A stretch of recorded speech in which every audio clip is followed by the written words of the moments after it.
अस्सलामुअलैकुम वरहमतुल्लाहि वबरकातुहू। व्यूअर्स, उम्मीद करती हूँ आप सब खैरियत से होंगे।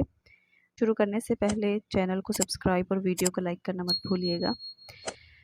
ग़ज़वा हुनैन सन 8 हिजरी में शवाल के महीने में होने वाला बड़ा मार्का है, जो कि बनु हवाज़न और बनु सकीफ़ की मुखालफत की वजह से इन्हीं कबाइल के साथ हुआ था।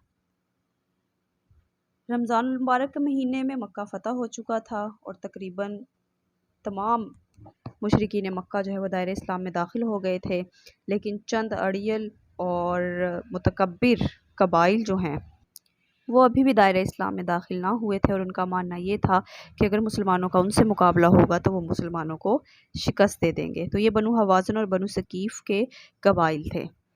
तो आप सल्लल्लाहु अलैहि वसल्लम ने हालात का पता लगवाने के लिए हज़रत अबू हज़रत असलमी को रवाना किया कि वो लोगों के दरमियान घुसकर क़याम करें और हालात का सही पता लगाएं।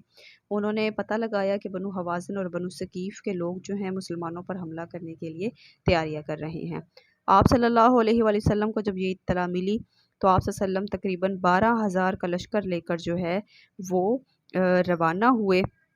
इनमें 10,000 तो फ़तह मक्का वाले सहाबी थे और 2,000 जो हैं वो नौ मुस्लिम थे जो फ़तह मक्का के मौके पर दायरे इस्लाम में दाखिल हुए थे।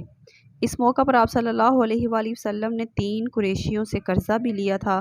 इनमें सफ़वान बिन उमैया से 50,000 दिरहम, अब्दुल्ला बिन रबिया से 40,000 दिरहम और हवैतिब बिन अब्दुल उज़्ज़ा से 40,000 दिरहम जो है वो लिए थे, और इस रकम को मुजाहिदीन में तकसीम कर दिया। आप सल्लल्लाहु अलैहि वसल्लम ने मक्का से रवानगी के वक्त हज़रत अताब बिन असीद को अपना जो है नायब मुकर्रर किया और ख़ुद जो है 6 शवाल को आपने रवानगी इख्तियार की। बनु सकीफ़ और बनु हवाज़न के लोग पहले ही घाटियों और झाड़ियों के पीछे छुप कर बैठे हुए थे वादी हुनैन में। वादी हुनैन जो है मक्का और ताइफ के दरमियान एक वादी है। तो मुसलमानों ने उस दिन गुरूर किया कि हमारी तादाद 12,000 है और दुश्मन की तादाद जो है वो 4,000 है, आज के दिन हमें कौन शिकस्त दे सकता है। तो इसी गुरूर की वजह से और कुछ नौ मुस्लिमों की जल्दबाजी की वजह से इब्तिदा में मुसलमानों को शिकस्त हुई थी कि वो लोग जो घाटियों और झाड़ियों के पीछे छुप कर बैठे हुए थे उन्होंने मुसलमानों पर तीर अंदाज़ी करना शुरू कर दी, तीर बरसाए। तो मुसलमानों में जो है भगदड़ मच गई और इस तरह से इस्लामी लश्कर को इब्तिदा में जो है वो शिकस्त से दो चार होना पड़ा। खैर, आप सल्लल्लाहु अलैहि वसल्लम ने इस मौका पर बेमिसाल शुजाअत का मुज़ाहरा किया, ख़ुद जो है मैदान का रुख किया और वहाँ पर आपने रीस पढ़ी, अना अन नबी ला कज़िब अना इब्ने अब्दुल मुत्तलिब, कि मैं नबी हूँ, इसमें कोई झूठ नहीं और मैं इब्ने अब्दुल मुत्तलिब हूँ। तो उसके बाद आपने अबू सुफियान बिन हारिस ने आपके खच्चर की लगाम पकड़ी हुई थी, हज़रत अब्बास ने रिकाब थामी हुई थी और आपने हज़रत अब्बास रज़ियल्लाहु तआला अन्हु जो कि आपके चचा हैं उनसे कहा कि ज़ोर से बुलंद आवाज़ से मुसलमानों को पुकारिए। तो उन्होंने मुहाजिरीन और अंसार को पुकारा, तो आप सल्लल्लाहु के बुलाने पर तमाम सहाबा कराम वापस पलटे और जंग का पासा ही पलट गया। फिर आप सल्लल्लाहु अलैहि वसल्लम ने देखा कि मुसलमान जज्बा ईमानी के साथ लड़ रहे थे और इधर दुश्मन की सफ़ों को दरहम बरहम कर रहे थे।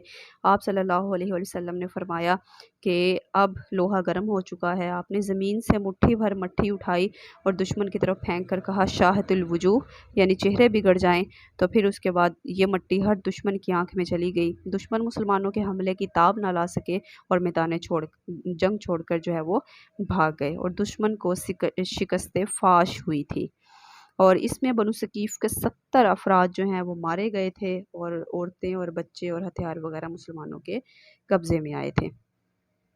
फिर जो लोग भाग गए थे उनमें से बाज़ जो हैं वो हुनैन में वादी हुनैन से औतास में चले गए, बाज़ ताइफ में चले गए और बाज़ नखला के मकाम पर चले गए।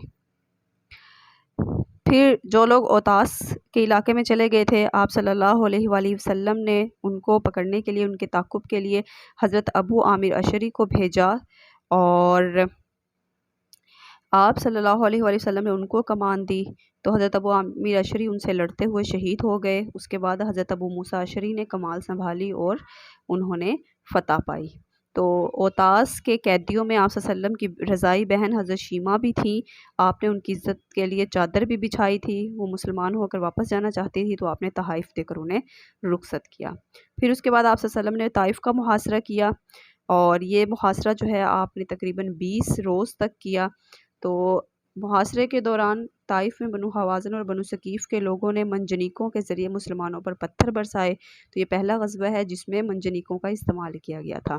تو اس طرح 12 مسلمان شہید ہوئے اور بہت سے زخمی بھی ہوئے تھے۔ 20 دن کے بعد حضور صلی اللہ علیہ وسلم نے نوفل بن معاویہ کے مشورے سے جو ہے محاصرہ اٹھا لیا، اور اس طرح سے بنو ثقیف میں بھی جو ہے وہ لوگ ڈر کر بیٹھ گئے اور دوبارہ کبھی بھی مزاحمت کی ہمت نہ ہوئی۔ حنین اور اوتاس کے مارکوں میں 6000 عورتیں اور بچے گرفتار ہوئے تھے، 20,000 اونٹ اور 40,000 بکریاں اور اس کے علاوہ بہت سی چاندی ہاتھ میں آئی تھی۔ آپ صلی اللہ علیہ وآلہ وسلم نے 10 روز تک اس مال غنیمت کی تقسیم ملتوی رکھی اور اس انتظار میں رہے کہ حوازن کے لوگ شاید واپس آ کر مال و دولت کی درخواست کریں، لیکن حوازن کا کوئی وفد نہ آیا۔ تو آپ صلی اللہ علیہ وسلم نے شرعی اصولوں کے مطابق مال غنیمت تقسیم کیا۔ آپ نے یہ مال مہاجرین اور نو مسلموں کے لیے جو ہے وہ خاص کیا، لیکن انصار مدینہ کو اس میں سے کچھ بھی نہ دیا۔ تو انصار نے جب شکایت کی حضور سے افسوس دل سے کہ آپ نے ہمیں مال غنیمت میں سے کچھ بھی نہیں دیا، تو آپ صلی اللہ علیہ وآلہ وسلم نے عرض کی کہ کیا تم اس بات پر خوش نہیں ہو کہ باقی لوگ اونٹ اور بکریاں لے جائیں اور تم لوگ محمد صلی اللہ علیہ وآلہ وسلم کو لے جاؤ؟ تو وہ لوگ خوش ہو گئے اور فرمایا کہ ہمارے لیے محمد ہی کافی ہیں۔ تو یہ ہے غزوہ حنین کے مشہور واقعات۔